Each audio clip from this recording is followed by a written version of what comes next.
Hello, today we are going to talk about form and alignment. Now, especially doing bar, in any kind of fitness that you do, your form is what's most important. Any class that I teach, I make sure to tell my participants form over being impressive. Often I've been this person in class and I've watched it where we're trying to muscle up the weights and we're losing the form and we're losing the good work in the movement, in the exercise. So it's our job as instructors to help our participants so they can be strong, grow stronger, and have a better understanding of what their body is doing. What is their goal during the hour that they have with you or however long your class is? So that's our job as instructors. The other job is to make sure that they're doing it in a safe and effective way.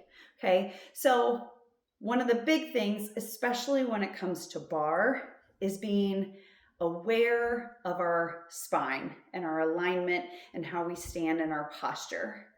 In our neutral spine, we're trying to keep I like to call it the triple eight, my head, heart, and hips all in a line. So basically your ears are stacking above your shoulders and your shoulders are above your hips. So we're staying nice and tall. I often remind them and use cues from my own life when I'm like, when your mom said stand up straight because you were hunched over as a kid, like, yeah, I need you to stand up. Like your mom would be so proud of you. Often in today's world, we're very much here in this position with our shoulders pulled forward, head is down. That really pulls on your spine, on your neck, all the way down. So when we're on our devices, when we're on our computers, it's very this. Remind your people to pull it back and to stand up nice and straight.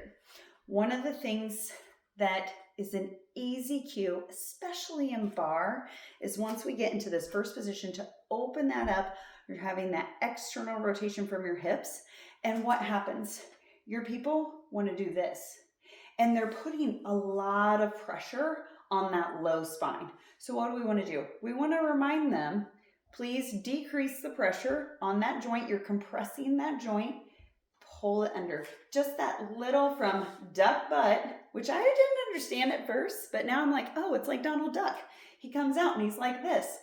Take that duck butt under. And you just want to slightly pull it under. Soften your knees.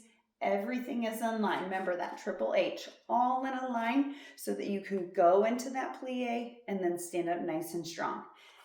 Something too, as you're teaching, the first one they do, and then you're like, hey, remember to tuck a little bit. Remember that neutral spine, get everything in a line. But as we get tired, I do it. I'm like, oh, my back's back. I'm popping out. I'm getting ducky. So pull it back under. Remind them as they get tired because it will happen. And even though we're using 1 to 3 pound weights, I encourage people, let it go. It's okay. Put your weights down. If you find that your form is failing, it's okay. Your body has weight. The weight of the world, gravity, is pushing down on you. So when we go into those 3 movements, those 3 planes of motion, when we go through them, some of them in those lateral raises that you'll see in that frontal plane, that is a small muscle group, making them think, oh, this is smaller. I'm working the top of my shoulder. This muscle is so much smaller than, let's say, your quads. Your quads can take a lot. It's a big muscle group, but that lateral raise in that frontal plane, you want to lighten that weight and keep it all in a line, keeping those elbows lower than your shoulders, everything coming out. We're working through that joint. Your body has more than 200 bones, 207 bones, and you are going to be moving them all within this class. And it's our job to add that variety, to keep the different planes of motion in a class. So moving in that sagittal plane, remember, go to your notes. Remember that a sagittal plane is kind of like moving down a narrow hallway. It's that motion that you can do going this way, right? So what falls in line with that?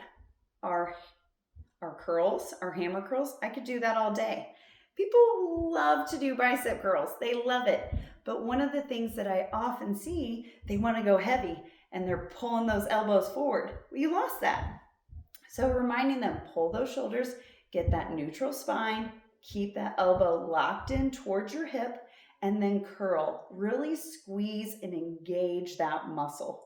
When you engage that muscle, that's where the work is. And it won't matter necessarily how heavy that weight is.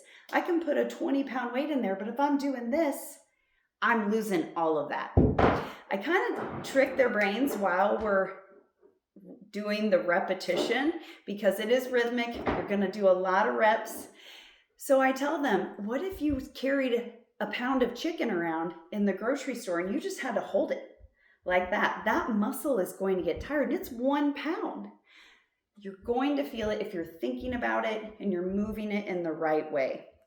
So in that frontal plane, in that sagittal plane, we're doing bicep curls, your squats, everything is in line, rear lunges, front lunges, you have that knee raise, great for working that core, okay? Those are all just some of the sagittal planes. Just exercises so you can have that variety. We don't want to overtrain.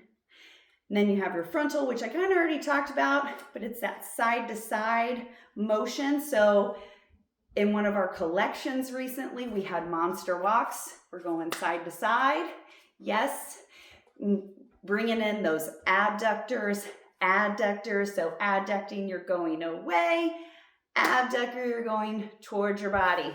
So you're away, together, and you're using a different muscle. You're engaging and moving it in a different way. All those ligaments that bring it back towards your body. So going away and towards. And by moving in that frontal plane, that's when those ab and adductor muscles come in. And then the last one is our transverse plane.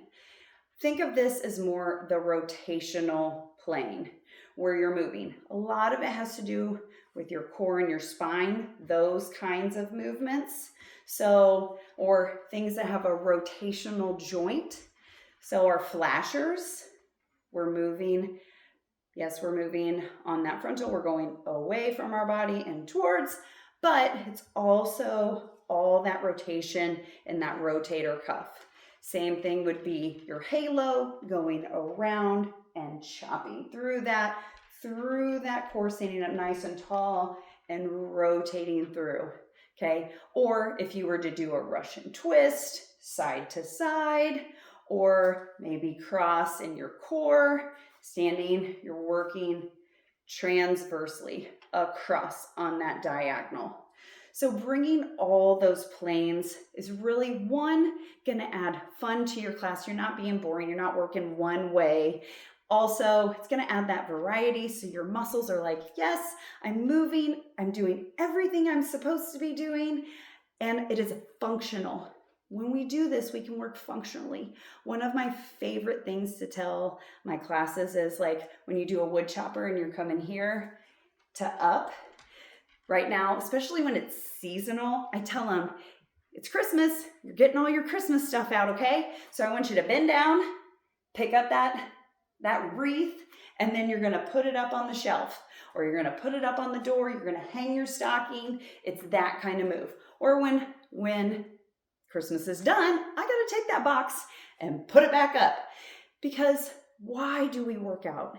We work out so that we can live healthy, functional, fit lives to carry ourselves through the day, because otherwise you're chasing something that just, it's a number. But if I chase a feeling, how my body feels, that I feel strong and confident, that is what is going to keep your class coming back and be like, yes, you know what, I could do this.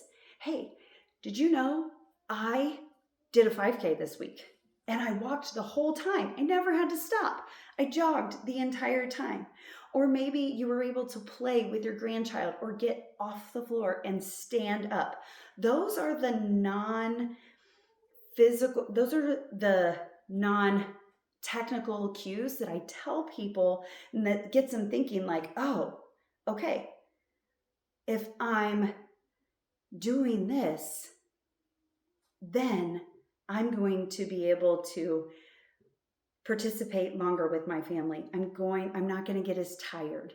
All these things, that's what keeps people engaged and moving in fitness, what keeps them coming back to your class. And when you add that fun, yes, I want to be in your class. I want to do that because it is a good time.